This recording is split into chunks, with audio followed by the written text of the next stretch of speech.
from the FOX10 Gulf Stream, this is Next Weather.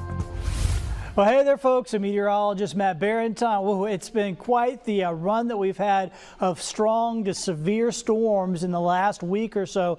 Thankfully, here on our Tuesday, we got a nice break. Unfortunately, for folks over in Mississippi, they saw a lot of the heavy rain today. But yesterday, it was our turn, and we saw over 10 inches of rain in spots in southern Mobile County and parts of southern Baldwin County. If there was anything fortunate about this, a big part of the bullseye was out over the middle of the bay. I mean, if it had been right on top of Mobile or right on top of Baldwin County, we would have had even more problems. And also, you notice too, if you weren't inside that bullseye, rain was far less. I mean, in and around Mobile itself, only about 1.5 inches compared to just south of town, over 10 inches of rain. So big time rain, big time issues, a lot of flooding, a lot of issues in the streets.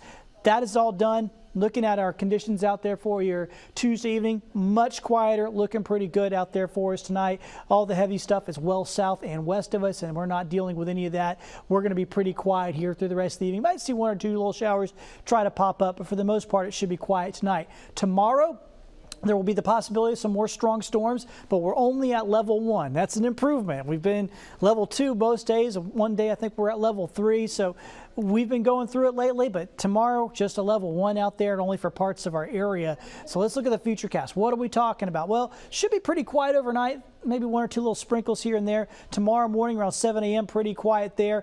Noontime starting to see some showers develop here to the west, to the east over there around Pensacola and moving on in. And those will continue to work their way westward and see all along the coastline. That's 5 o'clock tomorrow afternoon, scattered showers and storms. So less likely to be severe tomorrow, but there will still be some showers and storms around that we'll have to contend and deal with. And then as we go into the evening there on your Wednesday, still having some showers around. So here's how back to your Tuesday. Should be pretty quiet through the rest of the evening. Temperatures will be in the mid-70s, so nice and muggy out there for us. Let's look ahead into your Wednesday. Should be just fine as we get going. Mid-80s there at lunchtime. Lots of sunshine in the morning. The afternoon, the clouds will build, and then we'll see scattered showers and storms. So like I said, less likely to be severe, but there's still going to be some showers and thunderstorms developing. It's still mid-June. After all, temperatures should top out somewhere near 90, upper 80s out there, and it'll be nice and muggy as we head into the evening. Heat index values, as we look through the next 24 hours, you'll see those climbing in the middle of the day tomorrow, low to mid 90s. So a nice and steamy day, but not out of bounds hot for us on a mid to late June day. Beach forecast. Unfortunately, the rip current risk is high. Rain chances about 50% down our beaches, so we're going to have to watch out for some scattered showers and storms out there for tomorrow. It's unfortunate that over the next several days, we'll continue to have a high rip current risk Thursday on into Friday as well. I know for folks visiting our beaches, that's a bummer, but nothing to be done for it. Red flags will continue to fly. Our boating forecast. Should be okay in the morning. In the afternoon, they'll have to watch out for some scattered storms. So if you want to get the boat out in the morning, maybe up there around the Causeway or Fowl River, Dog River, you should be fine in the morning. But by the afternoon, watch out for those showers and storms. We'll have high tides right around lunchtime here tomorrow. All right, so let's check out the tropics. We got Brett out in the middle of the Atlantic. That is the 3D look at the storm as it churns its way through the middle of the Atlantic. Always an impressive looking shot to look at those in 3D. There it is in 2D. That is once again Brett with winds of 45 miles per hour, gusting up to 60, moving to the west at 18 miles per hour. It's going to be headed basically straight for the Windward Islands of the Caribbean. That should make landfall sometime late Thursday or early on Friday in the Windward Islands, and then it's going to work its way into the Caribbean. And once it gets in the Caribbean, there's strong upper level winds here that are likely to shear this thing apart. It's going to struggle. I'll show you that here in a second. There is some possibilities of another system right behind it. I think this will actually become Cindy. So right behind Brett, here's Brett, another tropical depression or disturbance at this point that will likely become a depression, then eventually likely become Cindy. You'll see that here on the Futurecast. This is the European model. There is Brett headed towards the Windward Islands of the Caribbean on Thursday at lunchtime. And there is a developing likely Cindy at that point. And it continues on. Let's go to Saturday at lunchtime. You can see Brett struggling, barely holding together. This one that might become Cindy trying to develop as well. And then the one that's Brett basically falls apart into Central America by Monday. And then whatever is going on with what's left there of Cindy working its way up into the Atlantic. Either way, I don't think we have anything headed towards the Gulf, so we should be fine. Here's the outlook next few days, takes you through the end of the week and on into the weekend. We're still going to continue to see scattered showers and storms. I'm going to show you the long range outlook coming up in just a few minutes. Can I play? Sure, but you need to bring your own truck. That's not a problem. The FOX10 Storm Tracker fleet, taking you live to more places, covering the Gulf Coast like no one else can. Unrivaled experience, unparalleled severe weather coverage. I think I need a bigger sandbox.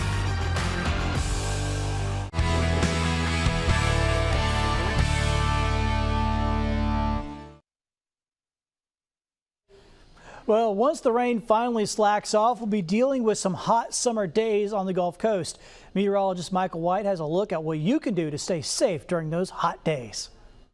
I'm meteorologist Michael White for Next Weather, and today we're going to be talking all about heat exhaustion and heat stroke, which are a couple of things that can really sneak up on you fast in the summer months if you're not careful. That's why you got to remember, as we go through the peak of the summer, you've got to do things that prevent heat exhaustion and heat stroke, because by the time you realize that they're happening, it can be too late. And as we all know, the heat in the summer can be just brutal. We can have temperatures over 100 degrees, heat index values over 110. You got to make sure that you are not a victim of heat exhaustion and heat stroke, especially if you work outdoors, or if you're planning an event, or you're doing something fun outside. Heck, even if you're having a fun day at the beach, you can end up the victim of this. And heat exhaustion comes before heat stroke. Heat exhaustion, thirst, heavy sweating, nausea, weakness, dizziness. You need to act fast. You need to move to a cooler area. You need to wear loose clothing, sip on cool water, seek medical help if symptoms don't improve. Heat exhaustion can then lead to heat stroke. Heat stroke is the most dangerous. That can cause confusion. You can become unconscious, and you need to call 911. Someone needs to call 911 immediately. Because that is a heat stroke can cause death or even a permanent disability if emergency treatment is not given. So what can you do to prevent this? Because we all know that once we see rain chances taper off in the summer, it's going to get hot. Well, the first thing you can do is wear light, loose clothing. Make sure you wear clothes that can breathe. You don't want to constantly be getting the heat to get trapped up against your skin in the summer. You want to wear a wide-brimmed hat, something that will block a lot of the sun off of you. In the afternoons, between about noon and 4, when temperatures are at their hottest, stay indoors at hot times. Stay in an air-conditioned room. And if you're prone to the heat or elderly, that's the best place you can be. Wear sunscreen. You want to make sure you got sunscreen on. Avoid alcohol. That is a mistake a lot of people make, especially over the holidays, Memorial Day, 4th of July, Labor Day. Avoid the alcohol in the peak heating of the day.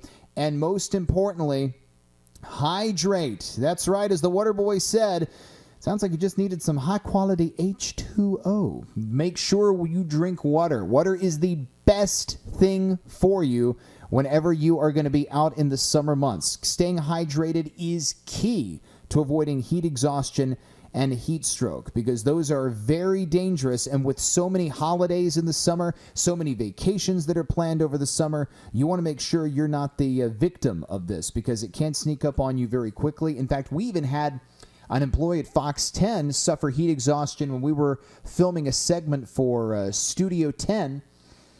Everything was fine. We were walking back to the car, and then he doesn't work at FOX10 anymore, but he ended up fainting from the heat, and we had to rush him to get medical attention. So it just goes to show you it can happen to anybody, a young person, a healthy person, an older person. Just make sure in the summer months you are being extra careful of that, and you're staying hydrated, you're wearing the loose clothing, and stay in the air-conditioned rooms whenever possible.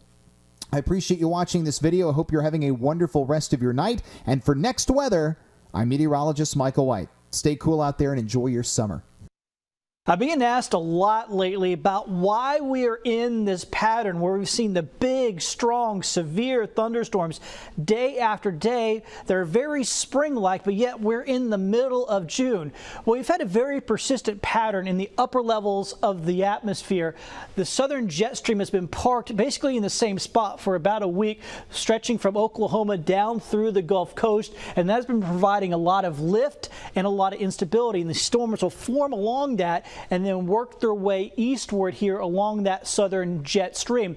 When we look at what we got going on today, it is oriented a little bit different. We've got an upper level low up here around Nashville, and we've got an upper level high over here around Mexico, and in between we have more of a north-south orientation to that strong jet stream, and that's why we've seen the storms more off to our west today. And looking ahead, we've got great news here from the Storm Prediction Center. They're beginning to lower our severe weather chances as we go through the rest of the week. In other words, this pattern is finally breaking down, and we can start getting back to normal here for the middle of June as we go through the rest of the week. New to the Fox 10 weather app, your 24-hour radar forecast. Be the first to see how precipitation is going to affect your plans across the Gulf Coast. Detailed hour by hour, the 24-hour radar forecast on the Fox 10 weather app. Plus the latest breaking news with the Fox 10 News app. Stay alert with Fox 10.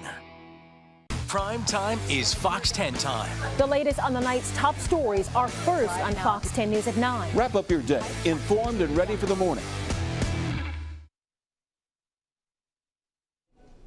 All right, let's take a look at the long-range outlook for the next week and a half. Like I was just mentioning, the good news is that we're seeing less likelihood of seeing severe weather here in the coming days. So that pattern is beginning to break. Now, there will still be storms. I mean, it's late June after all. Pop-up showers and thunderstorms are going to happen, and that's what we continue to see here in the coming days. So we'll continue to see the chances there of those scattered showers and thunderstorms, mainly in the afternoons. Temperatures will be in the upper 80s through the end of the week and on into the weekend. And I'm thinking next week our temperatures will begin to start getting a bit hotter, up into the low 90s, maybe start touching the mid-90s in some spots. That's what it looks like for the next week and a half. Thank you so much for joining us here on Fox 10's Next Weather.